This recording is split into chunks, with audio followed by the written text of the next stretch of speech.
que na previa mesa a que se celebrou hoxe se fixo un intento de solicitar a alteración da orde do día, que foi denegado. Eso motivou que os grupos parlamentarios tivesen que remitir un escrito que neste caso solicitaban o abeiro do estipulado no regulamento desta Cámara a posibilidade que teñen e que temos de solicitar a convocatoria dunha comisión especificamente para tratar este punto. Esa circunstancia non foi facilitada e chegamos hoxe á mesa sin ningunha documentación.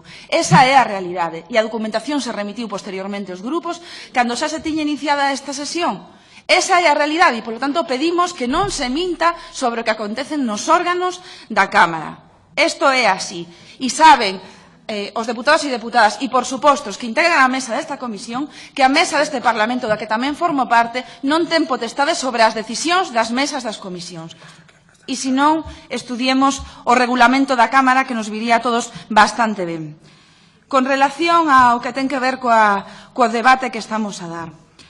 Eu quero aclarar tamén aquí, porque durante a pasada comisión, e parece ser que hoxe tamén se verteron unha serie de afirmacións que son absolutamente falsas.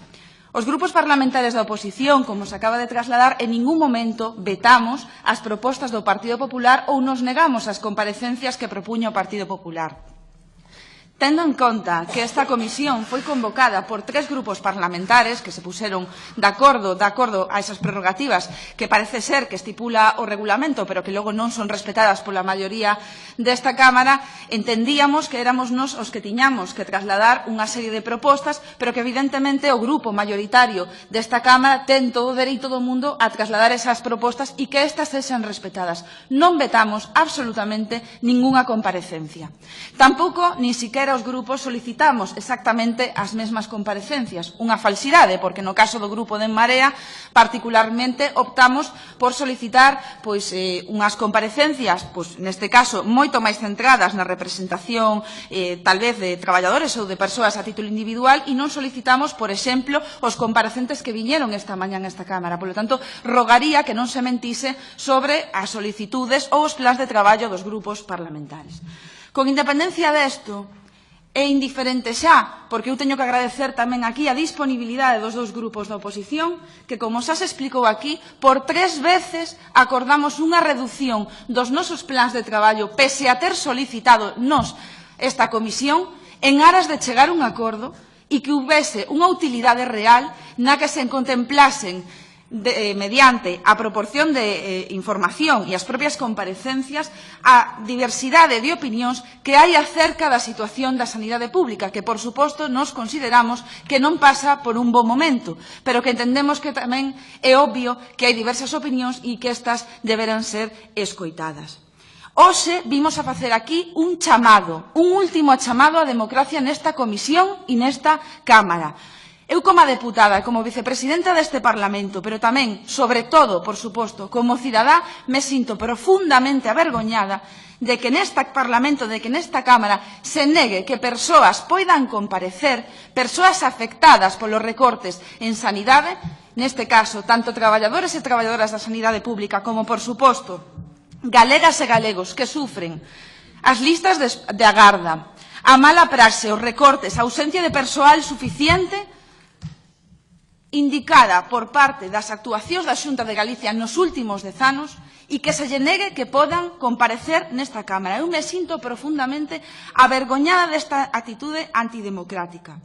E eu teño que decir que é absolutamente repugnante o que pasou esta mañá na Comisión do Marisquiño, na que se dixo que había unha serie de víctimas, neste caso, que tiñan dereito a comparecer porque estaban asociadas e que outras, como o señor José Manuel Bello, representante dunha familia, dunha persoa que faleceu pola ausencia de asistencia sanitaria debida aos recortes do Partido Popular, non pode vir a comparecer nesta Cámara. É repugnante que se diga que hai vítimas de primeira e de segunda. Sabemos que non nos van a aceptar probablemente este plan de traballo porque, como xa se trasladou aquí, esta ampliación, do plan de traballo, non se queren nin sequera sentar a negociar. Por lo tanto, a nosa obriga ética e moral é trasladar aquí que isto non é admisible, non pode ser admisible nunha Cámara. Que se diga por parte do grupo maioritario que persoas teñen potestade a vir aquí a defender o que consideran e cuáles non. E cales poden defender as víctimas que faleceron e cales non, porque todas teñen polo menos o mesmo dereito a ser escoitadas, máxime cando os grupos da oposición os propoñen nun plan de traballo. Se dixo aquí que a esas persoas, algunhas persoas que propuñamos, non tiñan coñecementos para falar sobre os recortes na sanidade pública.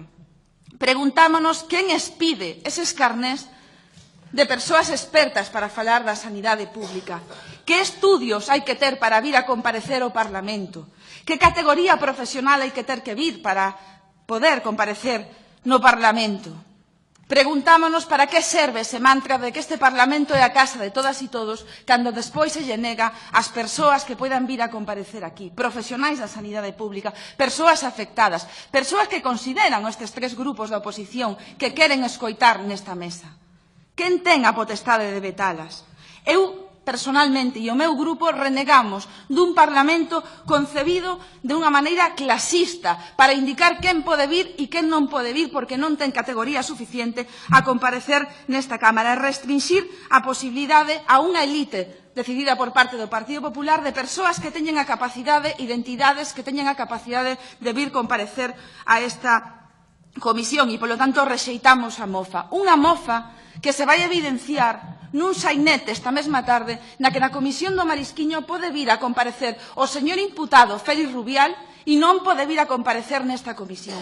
E por terceira vez se nos denega a posibilidade de incluíno nun plan de traballo. E se nos dixo por parte do voceiro da oposición que era unha condición sine qua non que esta persoa, que as persoas imputadas, que a señora Carolina Gómez Criado e que o señor Félix Rubial non podían ir nun plan de traballo. E resulta que pola tarde os temos comparecendo noutra comisión. É unha vergoña e un insulto ás persoas que faleceron sen os tratamentos de hepatite C e ás súas familias.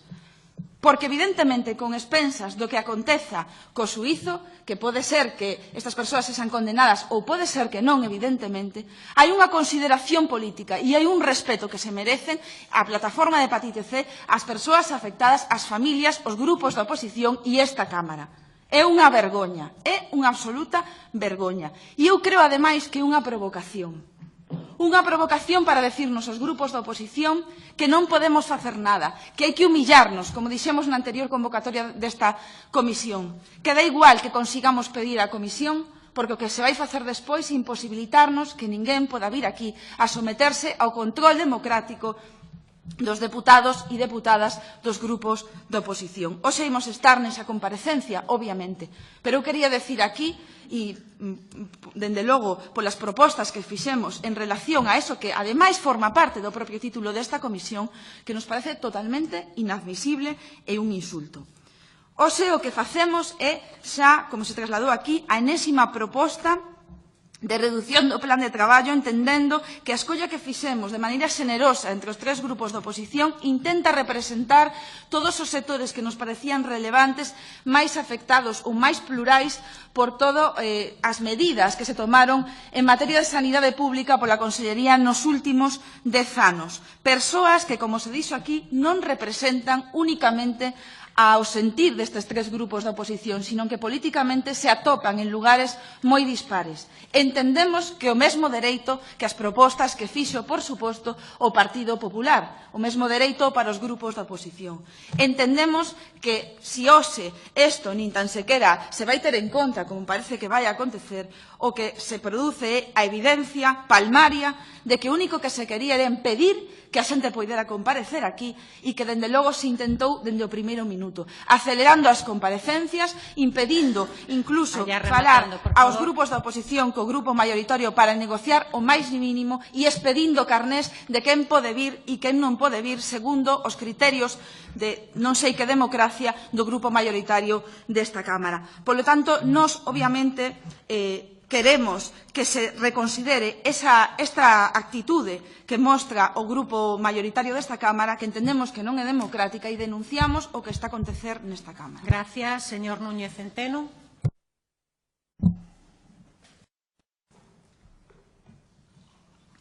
Grazas, presidenta. Bo día ou boa tarde, señorías. Mire, señora presidenta, eu creo que os grupos da oposición teñen un representante na mesa e estes grupos acudiron a esta comisión, non acudiron as dúas primeiras.